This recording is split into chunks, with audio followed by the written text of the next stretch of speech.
summit, we signed a new illegal immigration deal to protect our borders. Over the weekend, we facilitated the sale of Silicon Valley Bank at no cost to the taxpayer. And we have launched a submarine partnership with Australia and the US, launched our integrated review and boosted our defence budget.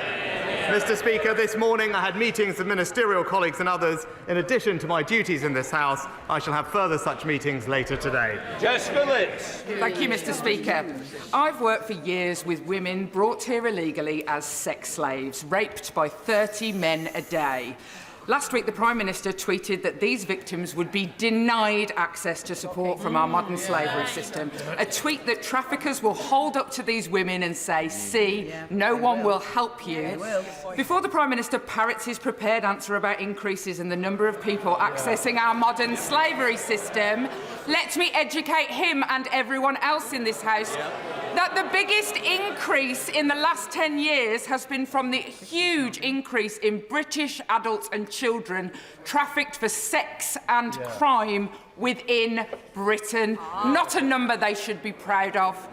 How exactly will I help the next woman I meet brought here illegally from being repeatedly raped if she, as he tweeted, is denied access from our modern slaves? Mr. Speaker, just to correct the Honourable Lady, it is actually now a minority of people in our modern slavery referral system that are from the UK. That was not the intention of the legislation when it was introduced. We have a proud record of supporting victims of modern slavery, and thousands of victims are supported every year here in the UK, and that will not change as we grip illegal immigration. Danny Kruger.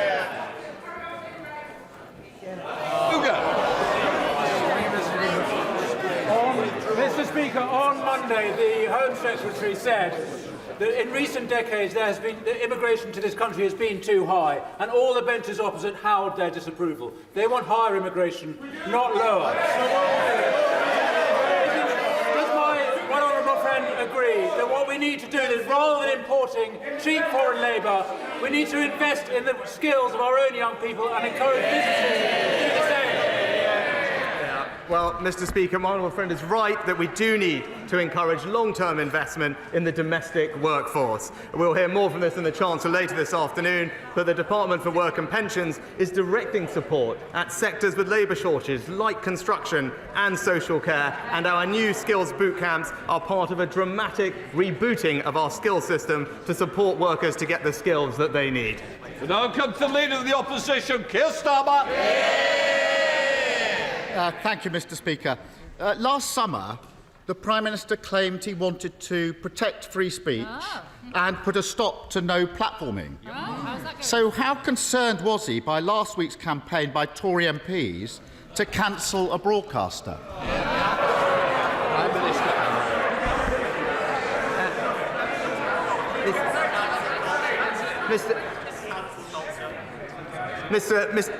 Mr. Speaker, as I said at the time, the issues between Gary Lineker and the BBC were for them to resolve, and I'm very glad that they did, and we can look forward to watching Match of the Day again on our screens.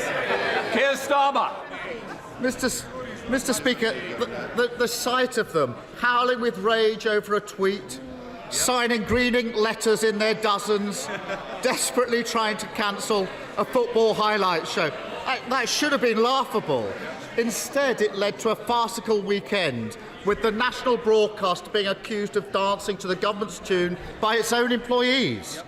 Rather than blame everyone else, why doesn't he take some responsibility, stand up to his snowflake MPs waging war on free speech?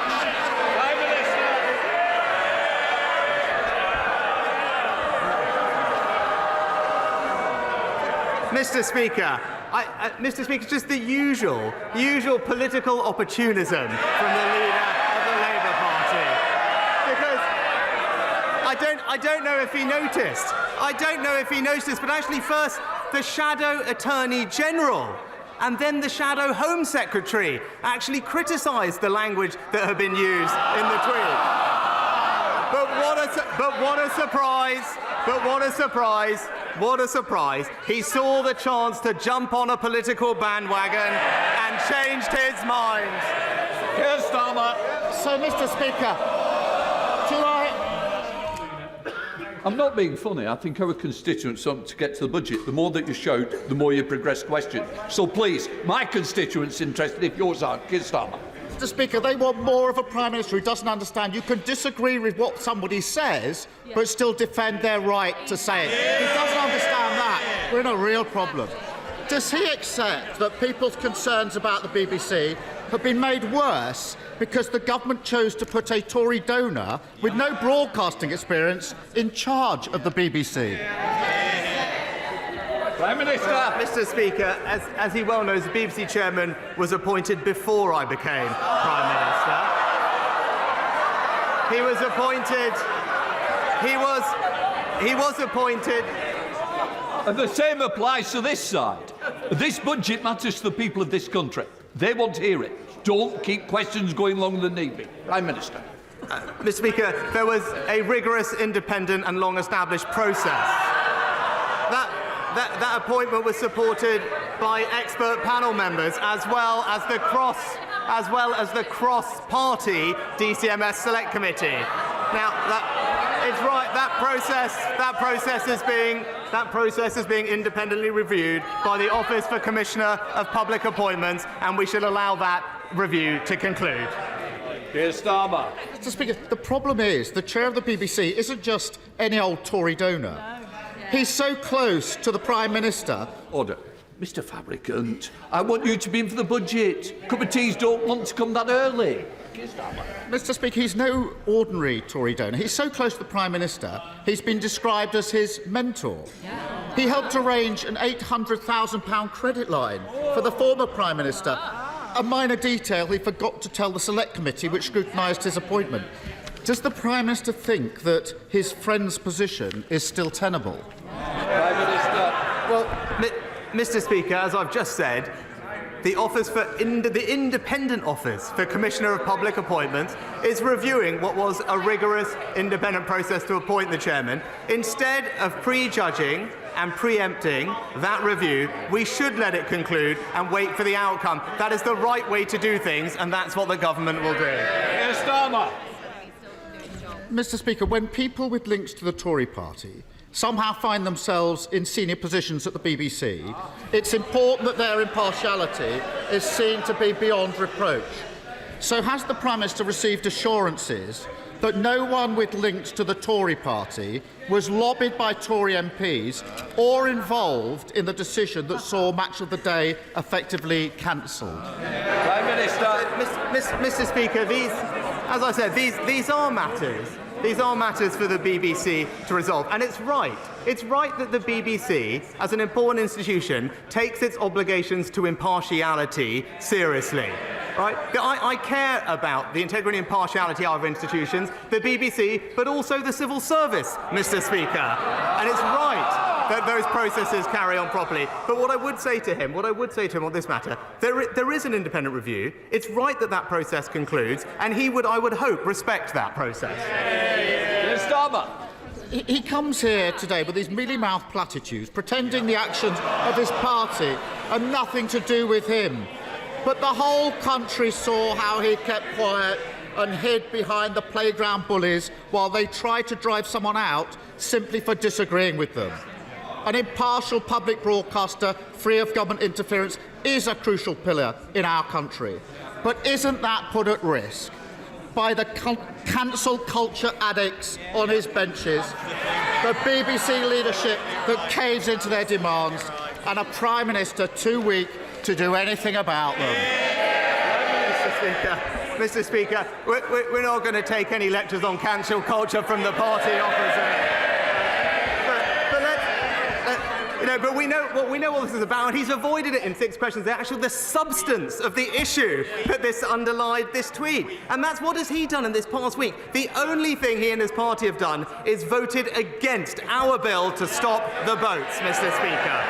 siding with people smugglers over the British people. That's the substance of what's happened. Instead, what have we done? Is conclude a new migration deal with France, Mr. Speaker. We've managed to sign a new defence partnership with our allies, the US and Australia. We've protected British startups and we have boosted defence spending. And that, Mr. Speaker, is what delivering for Britain looks like.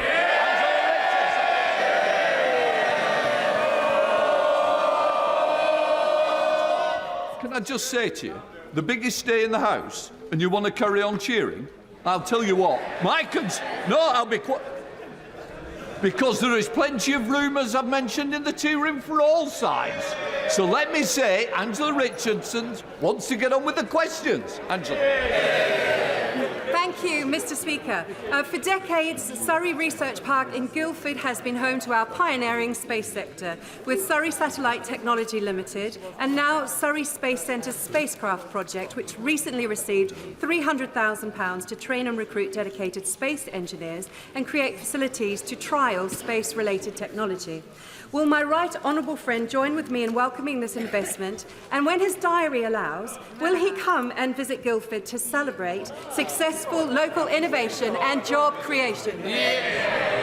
Well, I can reassure my honourable friend that we are continuing to invest in the UK's thriving space sector, including in her constituency, a new £6.5 million scheme to support high-impact projects. Space South Central, as she knows, is already the leading regional space cluster in the UK. There's more investment coming, and I look forward to either visiting myself or the Minister of State for Science, Innovation and Technology to make sure that her companies get the recognition they deserve. SNP leader Stephen Flynn.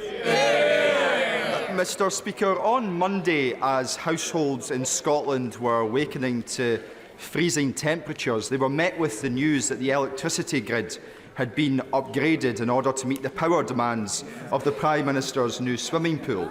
So may I ask him, was it whilst he was taking a leisurely dip that he decided to leave households drowning in their energy bills? Prime Minister. Mr. Speaker, thanks to the actions of this government, what we have provided is over £1,300 to help families with their energy bills over the last year. Now, I won't want to preempt what the Chancellor is going to say later, but this is a government that is committed to continuing to help people with the cost of living, and that's what you'll hear later on. Stephen Flynn. You've got to wonder what planet he's on, Mr. Speaker, because for households in Scotland, energy prices haven't been frozen at £2,500. Indeed, the average bill in Scotland has been closer to £3,500, and near tripling in just under 2 years. But worse than that, the Chancellor is about to get to his feet and announce that the £400 energy rebate is about to be scrapped for everyone, not just in Scotland, but right across these aisles. So is it not the case that the Tories aren't freezing energy bills, they're looking to freeze households? Prime Minister. Mr. Speaker, actually, the government is delivering for people across the United Kingdom. Energy bills have been our priority, which is why over £1,000 of support, which is benefiting households in every part of our country. But he talks about delivery. It's now clear that we know because of the SNP that the trains don't run on time. The police are at breaking point. The police are at breaking point, and the NHS in Scotland experienced the longest ever waiting list. Mr. Speaker, that isn't even my assessment. That's what we learned in the SNP's leadership debate last week. Aaron Bell. Thank you, Mr. Speaker. Independent retailers are the lifeblood of our high streets and critical to the regeneration of our town centres, so we should cherish and celebrate the entrepreneurs who set them up and run them.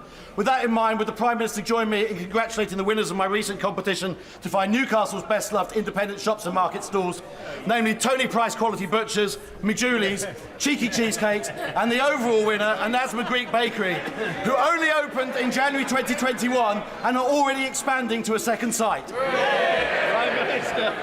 Well, I agree with my honourable friend about the incredible benefit that small businesses and independent retailers bring to our high streets and our economy. I congratulate the team at Anasma Greek Bakery for winning the competition, and I know that they will feel reassured by their government's investment in his constituency through the Towns deal that they have, and of course funding from the Future High Streets Fund. Stephen Furry. Thank you very much, Mr. Speaker. Just ahead of St Patrick's Day, can I thank the Prime Minister for his recent deep engagement with Northern Ireland, in particular the conclusion of the Windsor Framework, and hopefully we will see the executive restored shortly. However, that executive is facing a spiral of budget cuts, which will stop it from transforming public services on an invest-to-save basis and investing in a prosperity agenda. So will the Prime Minister and indeed the Chancellor work with the Northern Ireland parties on a financial package in order to transform Northern Ireland, accepting the need for strict conditions and a real focus on key areas such as health, education, skills and infrastructure? Well, can I thank the honourable gentleman and his colleagues and his party for the engagement they had in the run-up to the Windsor Framework. It was helpful and I appreciated his constructive involvement. And my right honourable friend, the Northern Ireland Secretary, has been working closely and will work closely with all Northern Irish parties, leading discussions on a wide range of issues, including the public finances, because I believe what the honourable gentleman believes is that the people of Northern Ireland need and deserve effective, accountable, devolved government up and running as quickly as possible, and I hope that those talks can be constructive in leading to that aim. Bob Blackman. Thank you, Mr. Speaker. In 2016, the current Mayor of London promised 0 strikes on London Underground. Today is the 135th day of strikes since then. Will my right honourable friend join with me in condemning those strikes that have brought misery to the travelling public in London, and also condemn the Mayor of London for his failure to address this? Mr. Speaker, my honourable friend is absolutely right about the misery being inflicted on Londoners by the incompetent running of TfL. It's worth bearing in mind, not only do the party opposite vote against our minimum service levels, which will provide respite for the hard-working British public, that the Mayor of London, since the pandemic, has received £6 billion of additional funding for transport services. So for us to be in the situation that we find ourselves in today is simply unacceptable. Thank you, Mr. Speaker. An investigation reported in The Guardian and the BBC revealed that in the last year, on more than 450 instances, sewage was leaking into cancer wards, maternity units and A&E departments. Without urgent action, the legacy of this Conservative government on the NHS will be an image of a nurse cleaning up sewage around a patient in a crumbling hospital. Will the Prime Minister commit to that pledge of building 40 hospitals by 2030, including in West Hertfordshire, and will he establish a fund to repair those hospitals that are in a dire state of disrepair? Mr. Speaker, we are investing record sums in NHS capital to upgrade dozens of hospitals across the country, but in particular to build 40 new hospitals, and we are committed in particular to a new hospital scheme at West Hertfordshire Hospital NHS Trust as part of that programme, and the programme is working closely with the Trust on their plans in lines with the approach that we have taken nationally. Mark Plitchard. Speaker, does the Prime Minister agree with me that agri-tech is a vital part of the UK economy, and in particular the excellent work of the Crop and Environment Research Centre at Harper Adams University in Shropshire? I know he has a busy schedule, but could he dispatch the Secretary of State to come and look at that research centre, and in particular the women leading science and maths at Harper Adams, and indeed leading the world?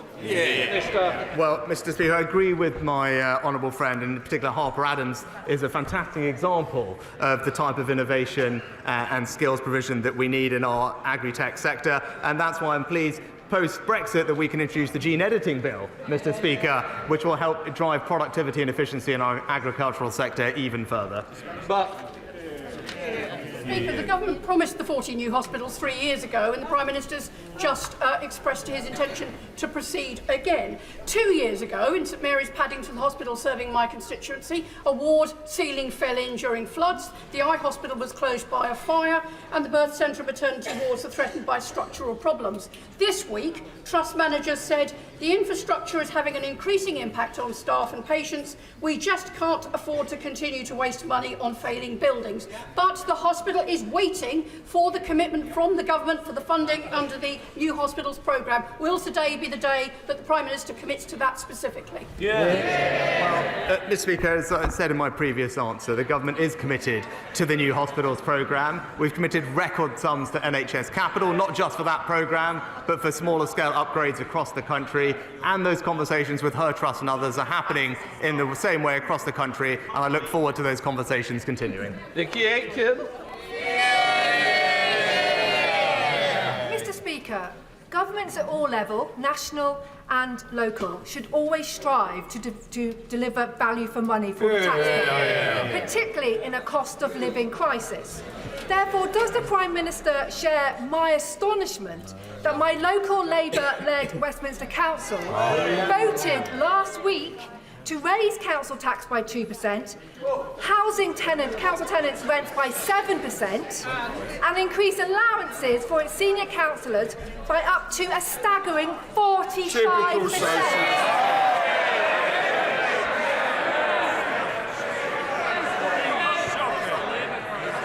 You've got to answer. Well, Mr. Can I just say, Prime Minister, I don't know who's giving you the advice, but take it from the chair. Please answer. Mr. Speaker, it is disappointing to see that I think it's been just under a year that the now Labour-run Westminster Council has put its own councillors' pay ahead of everything else. I can't quite believe the figures that we heard from Honourable Friend. A staggering, an eye-watering 45% pay increase when people across our country and indeed the ward are suffering cost of living pressures. It's clear, Mr. Speaker, that it's only Conservative-run councils that deliver for their residents. Thank you, Mr. Speaker. Mr. Speaker, every child in the UK is entitled to free NHS dental treatment, but with 80% of practices not accepting children as new patients, is the Prime Minister proud of his record on our children's dental health? Mr. Speaker, we're investing £3 billion in NHS dentistry, and because of the reforms to the contract, there will be about 10% more activity this year above contracted levels. There are 500 more dentists in the NHS today, but also, I think, almost a 45% increase in the amount of dental care being provided to children. Eric Thomas. Mr. Speaker, 5 years ago, £40 million of public funds were set aside for brain tumour research, but recent government figures suggest that a little as a quarter of that money has been deployed to researchers. The mechanism to distribute research funding effectively is broken. As a result, the brain tumour community has not seen the breakthroughs in treatment and survival rates that many of us believe they should have. Does my friend the Prime Minister agree with me that a unique, complex disease needs a unique response? And in what is Brain Tumour Awareness Month, will he make brain cancer a critical research priority across all cancers?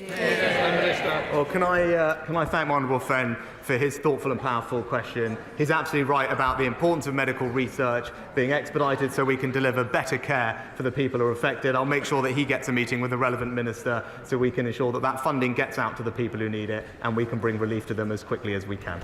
Joanna Chung. Thank you, Mr. Speaker. With the encouragement of the British government, female prosecutors and female judges in Afghanistan stood up for the rule of law and for a more inclusive and equal nation. Those left behind are in mortal danger. Last year, I met with senior officials at the Foreign Office who were open to making a specific case for at least some of these women to be relocated to the United Kingdom, but nothing has happened since then. This dire situation requires a Prime Ministerial intervention. So I'm not asking to meet the Prime Minister's officials or his ministers.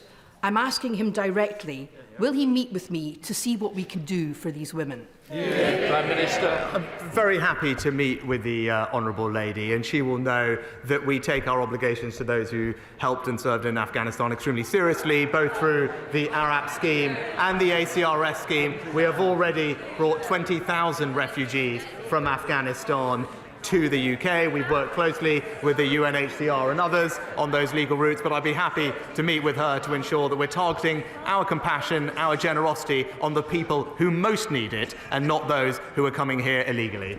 Caroline Ansell.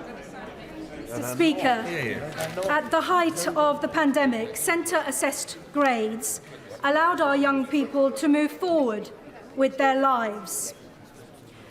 Lara, my very brave young constituent, is now battling cancer and will not sit the GCSE exams she has worked so hard for, and could be left with only a certificate of recognition. In exceptional circumstances such as these, why can't the same principle apply?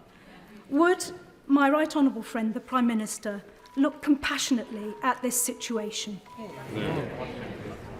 Prime Minister. Start by sending my best wishes to Lara and thanking my honourable friend for raising her case in Parliament. Of course, it's incredibly upsetting and challenging for children and young people to be diagnosed with a serious illness, and especially so close to their exams. Now, there are allowances that are made, and in the first instance, students will speak to their school or their college to make those reasonable adjustments, but I'll be happy to make sure that we work with my honourable friend to find a resolution in Lara's case. Dr. Rupahat. Mr. Speaker, I welcome the PM's numeracy drive, but did he know that some 7.1 million adults in England are functionally illiterate? It's often diagnosed late in life, like with TV's J Blades, if at all. So would he thank the entirely voluntary Read Easy, who are turning this round at just £250 cost per new reader, and commit to a national strategy for eradicating this problem that's costing our economy $25 billion a year in lost competitiveness? Well, Mr. Speaker, I agree with the Honourable Lady. Literacy and numeracy are critical for adults to be able to participate both in society and the economy. I'm happy to praise Read Easy for the work that they do. I look forward to learning more about them. But the best way to solve this problem is to ensure that our young children get the reading skills and training and education that they need. And I'm so pleased that because of the reforms introduced by this previous Conservative governments, particularly with phonics, we have now marched up the international league table and have some of the best results for reading that we've seen in a very long time. Richard Fuller. Thank you, Mr. Speaker. More than a quarter of the economic output of this country is in sectors overseen by some of our major regulators, such as Ofwat and Ofgem. But historically, there's been very little in the way of oversight to say whether they're doing a good job or a bad job, whether they're achieving international best practice or not. So can the Prime Minister look to see what he can do to address this historical oversight and enable regulators to play their part in ensuring economic growth? Well, Mr. Speaker, as always, my honourable friend makes a very thoughtful point, and he's absolutely right about the importance of our regulators in driving growth, competitive investment in our economy. I know the Chancellor will have something to say on this later on, but he should rest assured that we will keep at it to make sure that there is accountability and oversight of our regulators. We all want to see more growth in our economy, and they need to play their part in delivering it. Reb Stringer. Mr. Speaker, 20 years after defeat in the Second World War, the first Japanese bullet train travelled the 300 miles from Tokyo to Osaka at 200 miles an hour. Isn't it a measure of the government's incompetence, lack of commitment to the regions, lack of commitment to infrastructure, that it is now expected that 24 years after a Conservative Transport Secretary announced that HS2 would happen, that Birmingham, Manchester and London will not be linked by that time? Mr. Speaker, we're actually delivering the biggest rail investment. Mr. Speaker, the biggest rail investment since the Victorian era. I'll just gently point out to the honourable gentleman, compared to when Labour were last in office, the investment going into the north is 30% higher every single year under this Conservative government. We are delivering for communities across the north with more trains, more buses, more stations and more roads, because the Conservative government doesn't just talk about it, it gets on and delivers it. Sir Robert Neal. Thank you, Mr. Speaker. I hope very much that later today we'll hear news of help for motorists and small businesses. But for motorists and small businesses in Bromley and the rest of Outer London, they're going to be hard hit later this year by the Mayor of London's stealth tax in the form of an ultra-low emission charge. Cost money and jobs. Isn't it time to revisit the Local Government Act and revise it so that such charges can only be imposed on London boroughs with the consent of the boroughs themselves? Well, Mr. Speaker, my honourable friend makes an excellent point, and it's right that the Mayor of London should listen to the voices of commuters, of families and of small businesses as he inflicts his damaging tax on them. This government will always be on the side of those people, and this budget will deliver for them too. And completes Prime Minister's questions.